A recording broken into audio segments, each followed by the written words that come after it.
Madhava Kunja Bihari Madhava Kunja Bihari Jaya Radha Madhava Kunja Bihari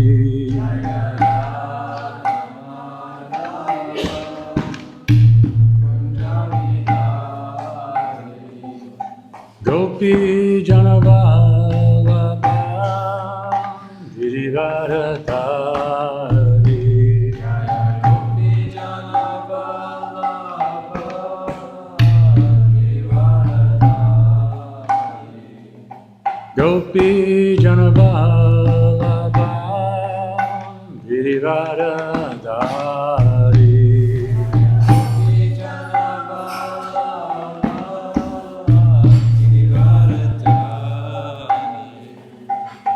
Yashoda Nandana Braja Janaranjana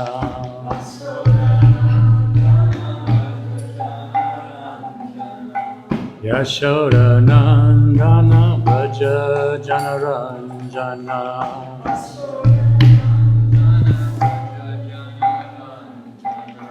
Yamuna Tira Vanachari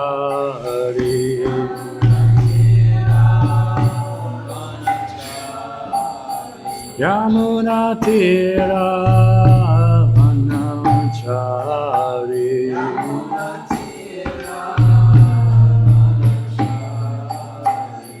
Jaya Radha Madhava Kunja Bihari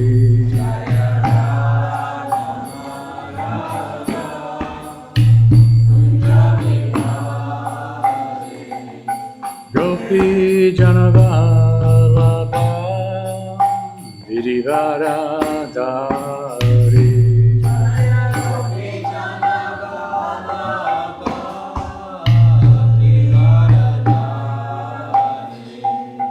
Gopi Janavallabha Girivaradhari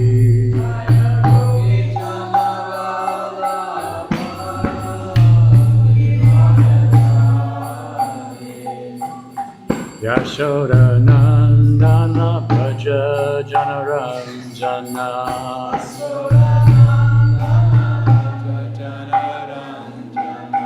Yashoda Nandana Braja Janaranjana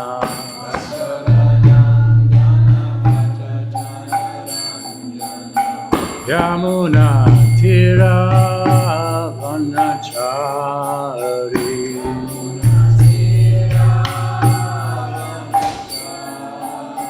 Yamuna Tira Vanachari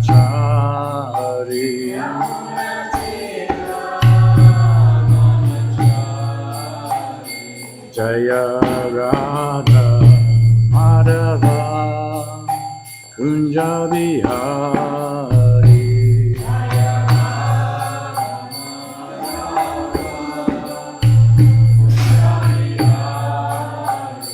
Jaya Shri Krishna Chaitanya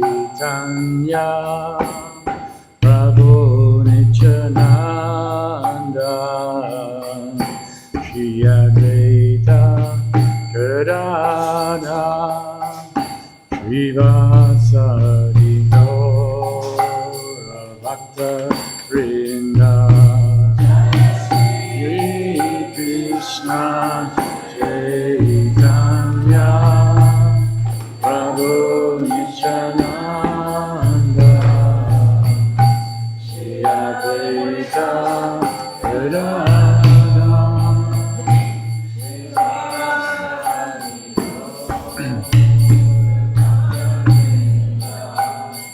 Hare Krishna,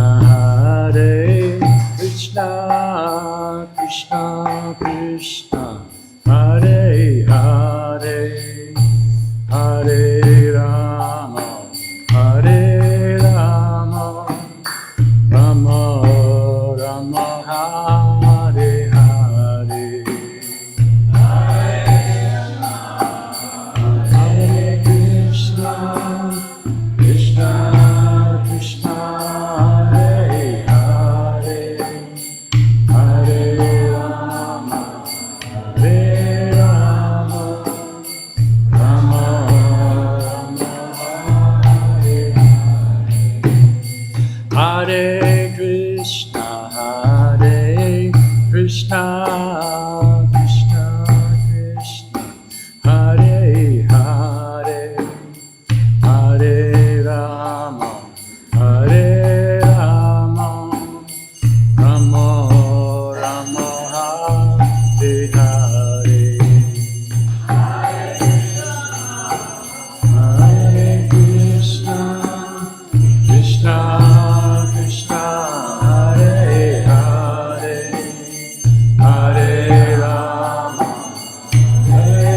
Krishna Krishna, Hare Hare, Hare Rama, Hare Rama, Rama Rama, Hare Hare.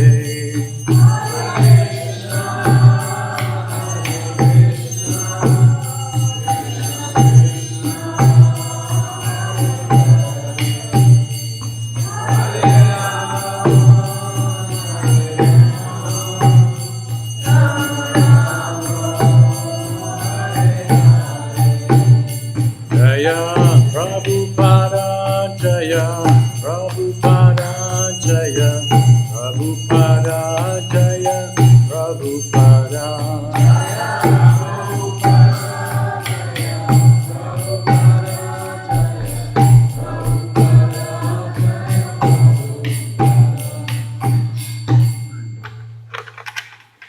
Jaya Vishnupada Paramahansa Parivajrakacharya Srila His Divine Grace A.C. Bhakti Vedanta Swami Srila Prabhupada Ki Prantara Srimad Bhagavatam Ki Nitai Gora Premanandi. Oh, glories to the assembled devotees. Oh, glories to the assembled devotees. Oh, glories to the assembled devotees. Oh, glories to Sri Guru and Gauranga. Om Namo Bhagavate Vasudevaya. Om Namo Bhagavate Vasudevaya. Om Namo Bhagavate Vasudevaya.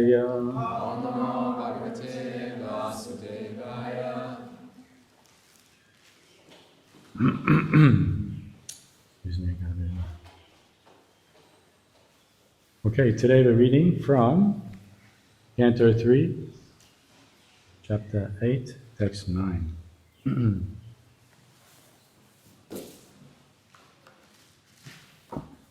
to be high tech here. Never used my laptop before, but.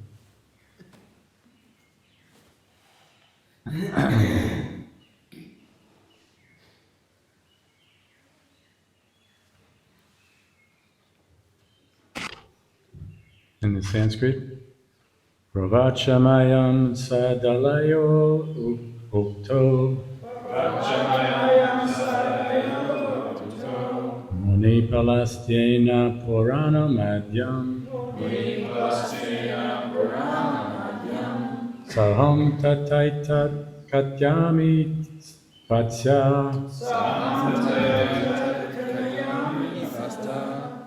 Shradhalave nityam anuvrataya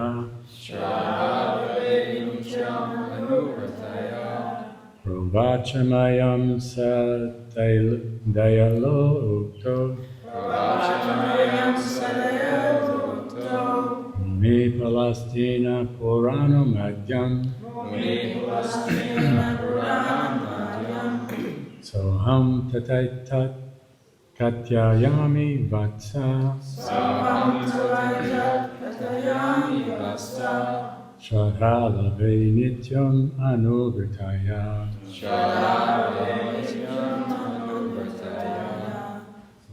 Pravacha said, Mayham, unto me, Sa, he, Dayalu, kind-hearted, Uktaha, aforementioned, Muni, sage, Polastyena, by the sage Polastya, Purana Adyam, the foremost of all the Puranas, Sa Aham, that also I, Tava, unto you, Etat, this, Katyayami, shall speak, Vatsa, my dear son, Shraddha Lave, unto one who is faithful, Nityam, always, Anuvrataya, unto one who is a follower. Translation and purport by His Divine Grace, A.C. Bhaktivedanta Swami Srila Prabhupada Ki. The great sage Parasha, as forementioned, being so advised by the great sage Pulastya, spoke unto me the foremost of the Puranas, Bhagavatam. I shall also describe this before you, my dear son, in terms of my hearing, because you are always my faithful follower. Please repeat. The great sage Parasha, as forementioned, being so advised by the great sage Pulastya, spoke unto me the foremost of the Puranas, Bhagavatam. I shall also describe this before you, my dear son, in terms of my hearing, because you are always my faithful follower. Purport. The great sage of the name Pulastya is the father of all demoniac descendants. Once upon a time, Parashara began a sacrifice in which all the demons were to be burnt to death because his father had been killed and devoured by one of them. The great sage Vishishta Muni arrived at the sacrifice and requested Parashara to stop the deadly action. And because of Vishishta's position and respect in the community of sages, Parashara could not deny the request. Parashara, having stopped the sacrifice, Pulastya, the father of the demons, appreciated his Brahminical temperament and gave the blessings that in the future he would be a great speaker on the Vedic literatures called the Puranas, the supplements of the Vedas. Parashara's action was appreciated by Pulastya because Parashara had forgiven the demons out of his Brahminical power of forgiveness. Parashara was able to demolish all the demons in that sacrifice, but he considered the demons are so made that they devour living creatures, men and animals. But why on that account should I withdraw my Brahminical qualification of forgiveness? As the great speaker of the Puranas, Parashara first of all spoke on the Srimad Bhagavatam Purana, because it is the foremost of all the Puranas. Maitreya Muni desired to narrate the same Bhagavatam he had heard from Parashara, and Vidura was qualified to hear it because of his faithfulness and his following the instructions received from superiors. So Srimad Bhagavatam was being narrated from time immemorial by the disciplic succession, even before the time of Vyasadeva. The so-called historians calculate the Puranas to be only a few hundred years old, but factually the Puranas existed from time immemorial, before all historical calculations by the mundaners and speculative philosophers.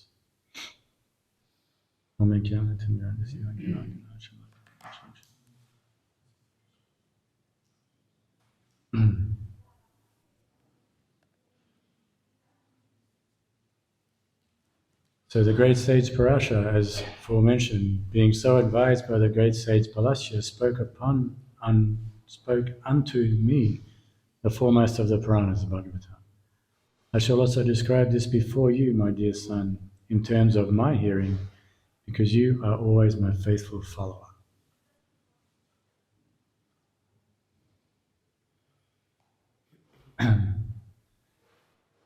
So I thought I'd start off with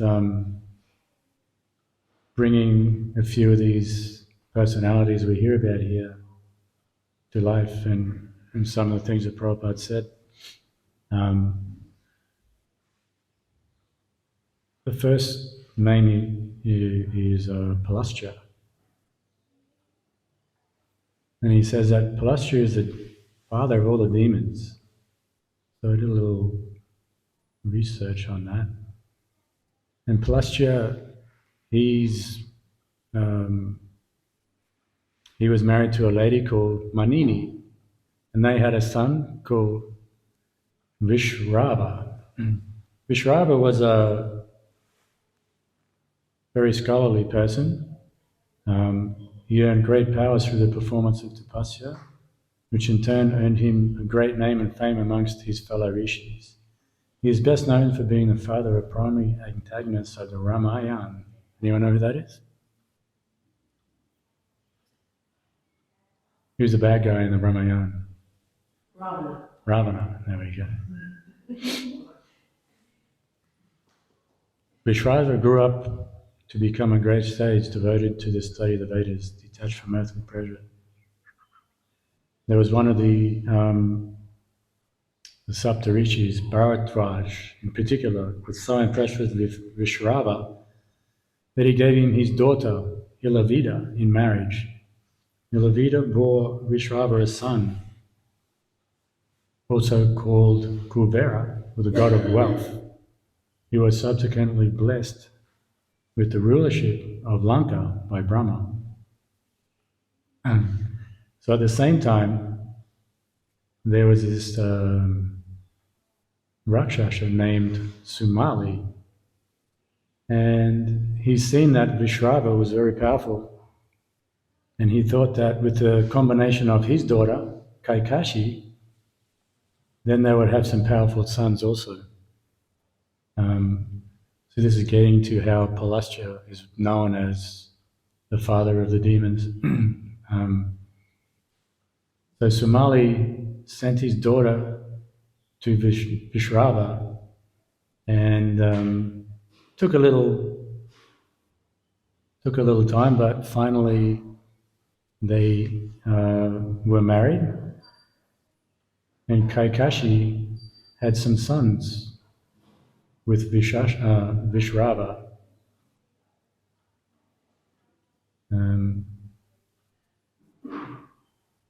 Those sons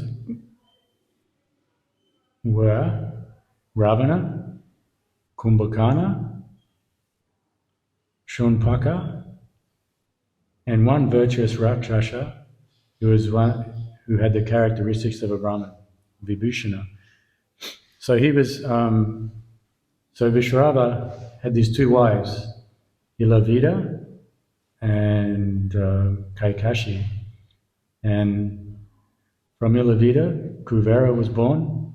He had the same qualities as his father. But from Kaikashi, because of the qualities of the Rakshasa family on her side, then there was Ravana, Kumbhakana, and Shunapaka. Also, there were some daughters, because Ravana had a sister. Does anyone know what her name was? Yeah. Sorry?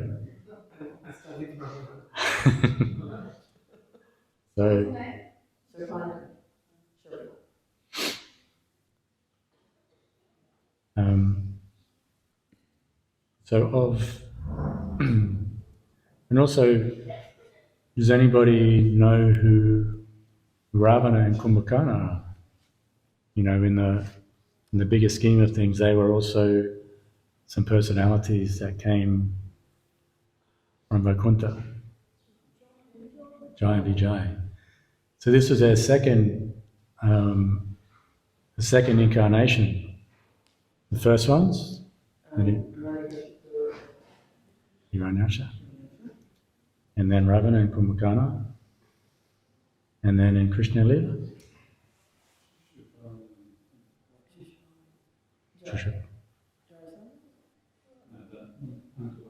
Chandravakra.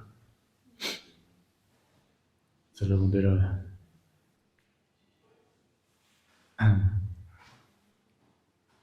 so because of Vishrava's marriage with Kaikeshi and the birth of Ravana, Kumbhakana, this is how Pulasthya became known as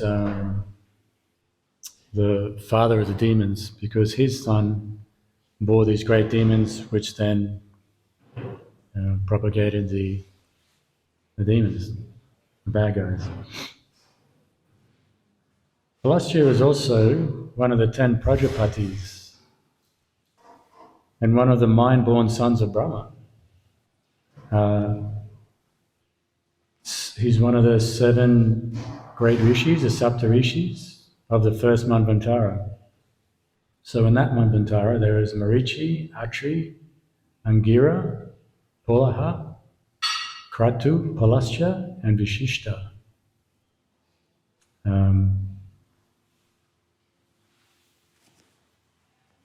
Now the other, getting back to the story here.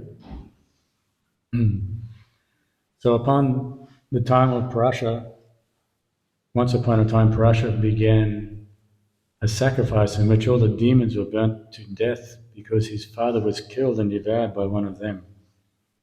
So there's a little story to that as well. We'll find out a bit about that. It's kind of nice to put, rather than just reading through a purport, but finding out who these personalities were and understanding a little deeper and how all the interrelations and interconnections were.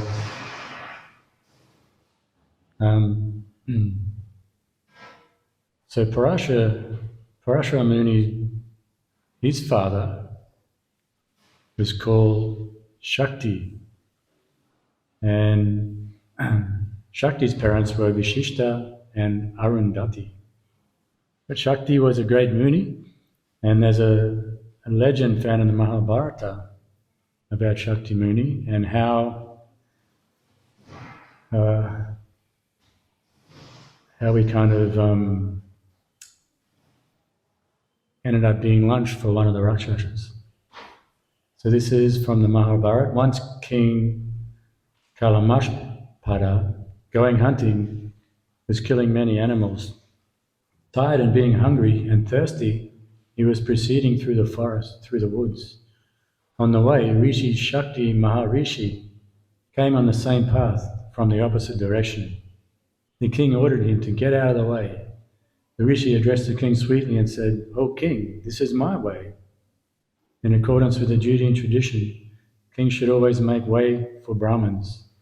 The king persisted in acting like a Rakshasa, a demon.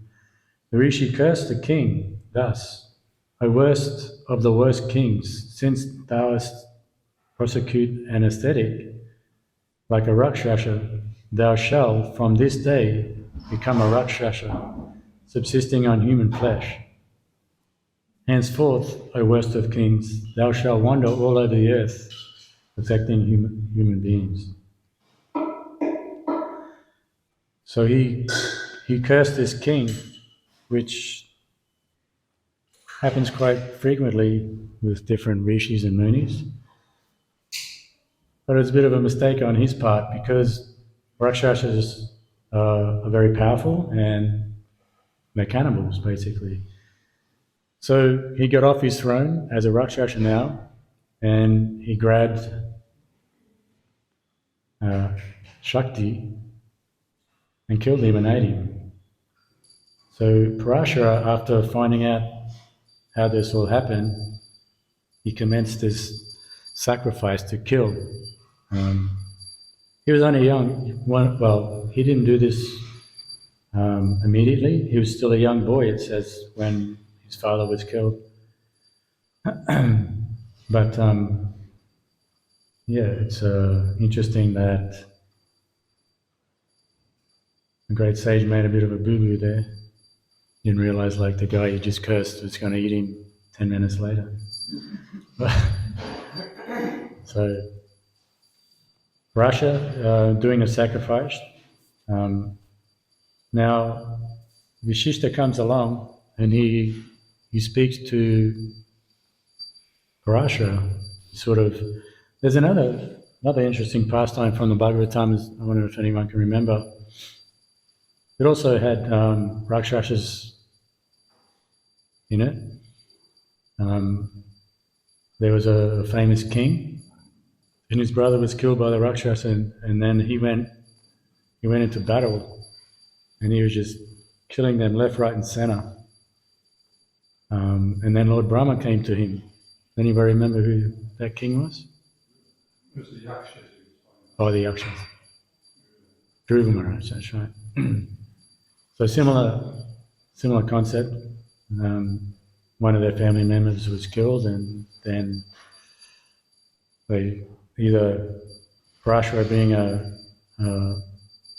more of a Brahmin, he did the sacrifice, and with their Brahminical powers, they were able to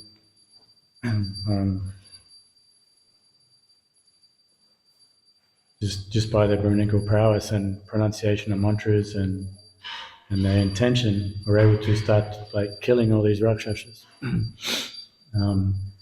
Rakshasas are these kind of creatures that existed some time ago, where they were huge, big bodies, kind of very scary looking, and they would live on the flesh of animals and humans. They weren't very fussy, but yeah, they were quite ferocious creatures that some say still exist today. I've heard a few stories. I don't know if I'll say them here, but so Parashara, upon hearing that Vishishta's words and sort of bringing him back to his right mind, he appreciated the request that he was giving him, and because of Vishishta's position and respect he had in the community, then Parashara took those words to heart. You know, these days we don't necessarily take advice that well. Someone may have some better understanding than us in many different fields of knowledge or life, but still we think we know better, even though that person may, have much more knowledge on that particular topic. But just because of our conditioning, we don't really think we necessarily have to take advice from him. We know everything, we can do it all ourselves. But Parashara was not one of these kind of personalities. Vishishta was a great sage, very knowledgeable, and within the community of the sages, he was one of the foremost. So when Vishishta spoke to Parashara, then he took those words to heart, stopped the sacrifice. And then Palastya was very happy with that, because these are all his relatives that are getting killed by Parashara. So then he gave him the benediction that he'll be able to narrate the Bhagavatam. Well, not the Bhagavatam, but the Puranas. And Bhagavatam being the topmost of all the Puranas.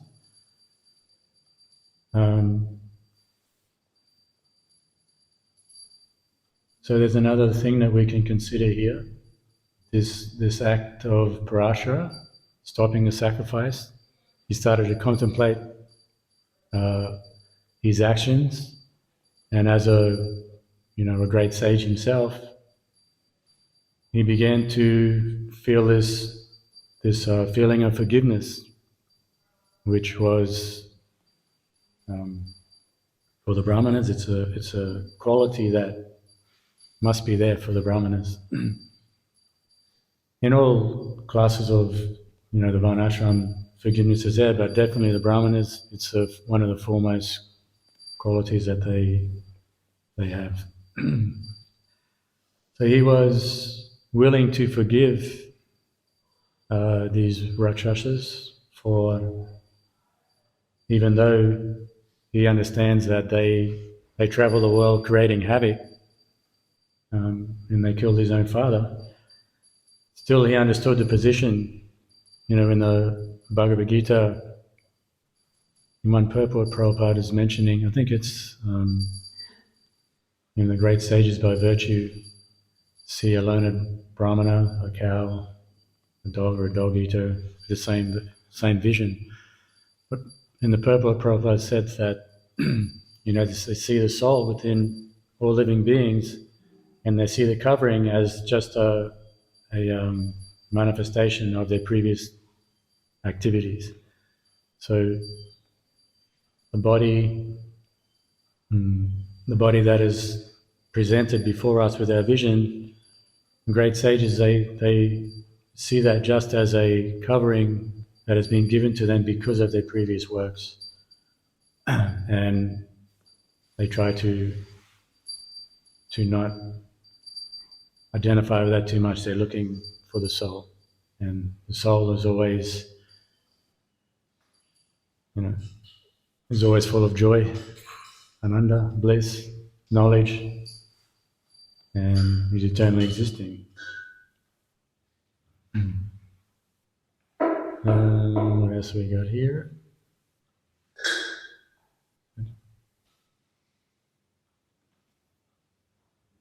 So then we come down to Maitreya Muni. He has heard from his spiritual master, Parashara, Bhagavatam, and now Vidura is inquiring from him.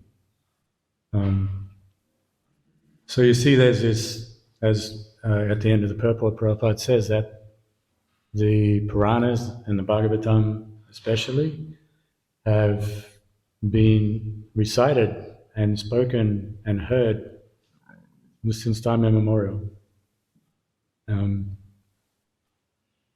the first few chapters of the Bhagavatam, it says that we will get the Bhagavatam as Krishna leaves this world, and the Bhagavatam rises to give us light in this world.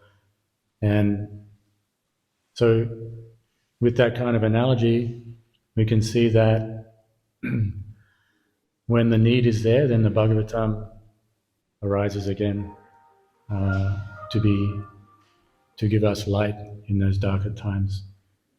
And it's not just 5,000 years ago when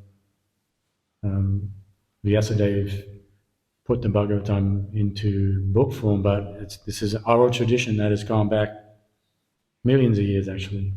So Bhagavatam and the scriptures have been handed down in this way from teacher to student, guru, disciple, for a very long time. And, here we are in the middle of Kali Yuga, all, as they say in Wisdom of Sages, dinted cans. We are accessing the same knowledge that has been there for thousands and thousands of years. So we're very fortunate that we can actually have this opportunity to come every day, hear the Bhagavatam, and experience what it means to sit in an assembly of sages and hear from, Guru Swami speaking, not so much myself, but we can hear from great devotees the Bhagavatam and their realizations of it.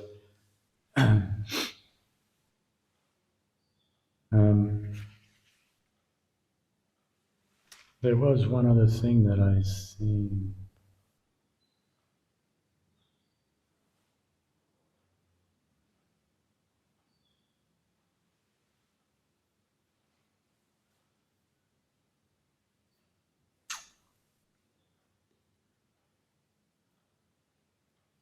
Yeah, no, I think that'll do. Anybody has any comments, corrections? Thank you. I just found it interesting that we hear this description of these demoniac rakshasas, the cannibals, but at the same time they were able to appreciate the Brahmanical qualities, the forgiveness, which I think Lord Brahma says in the 9th canto, that's the topmost quality of a Brahmana, and offer blessings, benedictions. Because if you think of a ferocious man-eater, being able to, so they seem to be quite sober, knowledgeable personalities, even though they're demoniac. If you want to comment on that. Yeah. Well, Palascha Muni himself was not a Rakshasa. He was just from his son's wife. One of his wives was a Rakshasa.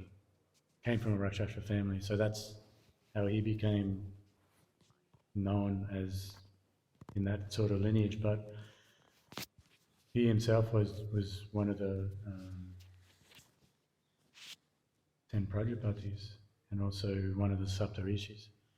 And even his son Vishrava wasn't a Rakshasa either. It said, I read a few other sort of things about it, and he disowned because Kuvera was given Lanka, and then Ravana stole the the Lanka from him, and after that, Vishwava actually disowned Ravana and Kumbhakarna. Vishwam, what was his name? Vibhushana. Vibhushana was different. He had the qualities of the Brahmana. But where are we going with that? So yeah, it was only basically from Ravana that cessation of the Rakshasa demoniac sort of thing happened. But they do, like Ravana also was very intelligent. But they just have this darker side, which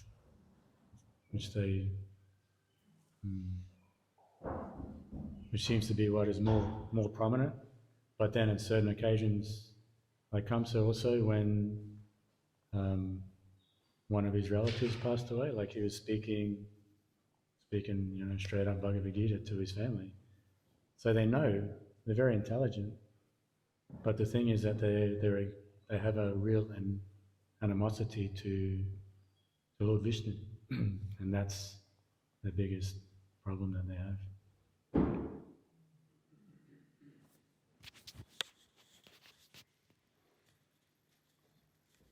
Anyone else? Maharaj, you'd like to say something?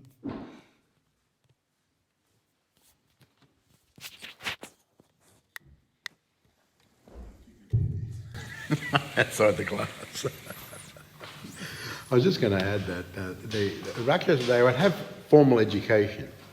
They would, besides your points about the specific personalities, they would go to school and they would learn all different subject matters, and they would learn the Vedas, and they would become quite educated. But of course their mentality was polluted, so they abused that. Like Ravana was very learned in the Vedas, and he knew yagyas and he knew mantras and he knew all sorts of things. So the point is that the Rakshasas, who you described as very big, and also they can fly, so they may be the equivalent of modern day, what do they call them, vampires. These stories of vampires that are supposed to fly around and eat people and all this. So Rakshasas were like that. They were very, very powerful. They could actually also fly, just like the Rakshasas would follow Ravana and actually fly around. They would just fly around everywhere and fly down and eat people. So they had that ability as well. And some of them had wings and all that type of stuff. So it may be that the modern day concept of vampire comes from the Rakshasa concept. Mm-hmm. But my point was that they were generally in their families, they would get their normal education. Yeah. They would go to school and they would get educated. And that time, especially in the old days, they would have that Vedic education. So they were knowledgeable in all those different fields. Mm-hmm. But their intention was a little very polluted. So it wasn't like a proper Brahmin or a proper devotee understanding all those things. Mm-hmm. Thank you.